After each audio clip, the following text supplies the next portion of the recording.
Hi friend, எல்லாருக்கும் வணக்கம். நான் எஸ்டெக் சங்கர். இப்போ இந்த பதிவில் என்ன பார்க்க போகிறோம் அப்படின்னு பார்த்தீங்கன்னா, அகுஜாவோட அவுட்புட்டு 500, அதாவது எஸ்பி 5000 இருக்குது பார்த்தீங்களா, அதோட அவுட்புட் தான். அதாவது அந்த அவுட்புட்டில் வந்து ப்ராப்ளம் இருந்தது. அந்த ப்ராப்ளம் சால்வ் பண்ணுறது, அந்த ப்ராப்ளத்தை சரி பண்ணுறதுக்காண்டி இந்த அவுட்புட்டில் வந்து நம்ம கொடுத்துருந்தாங்க.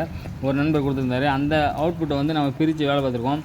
இதில் என்ன பிரித்து அப்படி வேலை பார்த்தோம் அப்படின்னு பார்த்தீங்கன்னா, இதில் வந்து எமிட்டர் 1 எமிட்டர் 2 இருக்குது பார்த்தீங்களா, அது வந்து டபுள் வைண்டிங் போட்டிருப்பாங்க, பைபோலர் தான் போட்டிருப்பாங்க. அப்படி பைபோலரில் அவுட் சைடில் போட்ட அந்த பைபோலார் வைண்டிங்கில் வந்து என்னாச்சுன்னா ஒரு ஷார்ட் இருந்துச்சு. அந்த ஷார்ட்னால தான் ப்ராப்ளம் இந்த அவுட்புட்டில்.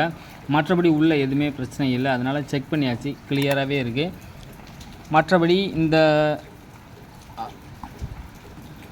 மற்றபடி அந்த ஓம்ஸு அப்புறம் வோல்ட்டு இதெல்லாம் கரெக்டாகவே சுற்றியாச்சு, நல்லாவே இருக்குது. சும்மா செக் பண்ணி பார்த்தாச்சு. எப்படி செக் பண்ணோம் பார்த்திங்கன்னா, நம்ம மீட்ரு வச்சு தான் செக் பண்ணுவோம். ஓம்ஸ் எல்லாம் கரெக்டாக இருக்குது அப்படிங்கிற மாதிரி. ஓம்ஸ் வந்து கொஞ்சம் முன்ன பின்னே காட்டும், மற்றபடி தெளிவாகவே இருக்கும். ஏன்னா அதில் உள்ள கவுண்டிங், அப்புறம் நம்ம கால்குலேஷன் போடுற கவுண்டிங்கு எது மேட்சாக இருக்கான்னு பார்த்து தான் போட்டிருந்தோம். நல்லாவே இருக்குது.